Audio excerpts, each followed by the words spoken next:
నామానికి స్తోత్రం కలుగును గాక. మొదటి సమూయేలు 13వ అధ్యాయం 13వ వచనం.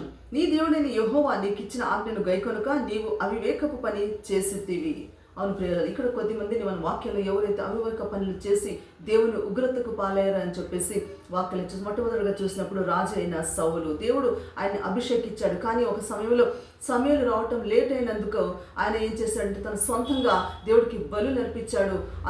దీనివల్ల దేవుడు శాపం వచ్చి తను రాజ్యం నుంచి తీసివేసి తనకు బదులుగా దావీదుని రాజుగా చేసినట్టు మనము చూస్తున్నాం. రెండోది మనం చూస్తున్నప్పుడు కూషు దేశపు స్త్రీని మోషే వివాహం చేసుకున్నందుకు అహరోను అలాగే మిరియాము మోషే మీద సణిగినందుకు మిరియాముకు కుష్ఠరోగం వచ్చినట్టుగా మనం చూస్తున్నాం. ఆమె కొన్ని రోజులు పాలెము వెలుపల ఆమె ఉన్నట్టుగా మనం వాక్యంలో చూస్తున్నాం. దావీదు రాజు దేవునికి విరుద్ధంగా ప్రజల జనసంఖ్యని లెక్కించమనేసి తన ఒక మంత్రులకి ఆజ్ఞాపించారు. ఇది దేవునికి విరుద్ధమైన కార్యం కాబట్టి ఒక్క రోజునే దేవుడు 70,000 మంది ప్రజల్ని హతము చేసినట్టుగా మనము చూస్తూ ఉన్నాము. అంటే దేవుడు అబ్రహాముకు ఏని వాగ్దానం ఇచ్చాడు, నీ యొక్క సంతానము ఆకాశపు నక్షత్రం వలె ఉంటారు. అంటే ఆకాశ నక్షత్రాలు ఈరోజు ఎవరు కూడా లెక్కించలేము, అంత విస్తారంగా విస్తరింపబడినాయి. అలాంటి నక్షత్రాలుగా ఉన్న నీ యొక్క జనాంగాన్ని ఈరోజు దావీదు రాజు లెక్కించడం అది తప్పు, దేవునికి విరుద్ధమైన కార్యం అనేసి దేవుడు ఉగ్రత దేశం మీద వచ్చినట్టుగా మనం చూస్తున్నాం. అయితే ప్రియులారా, ఈరోజు మనం కూడా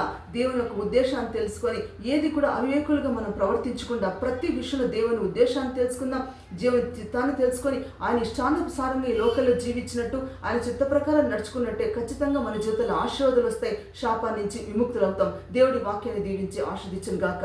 ఆమేన్.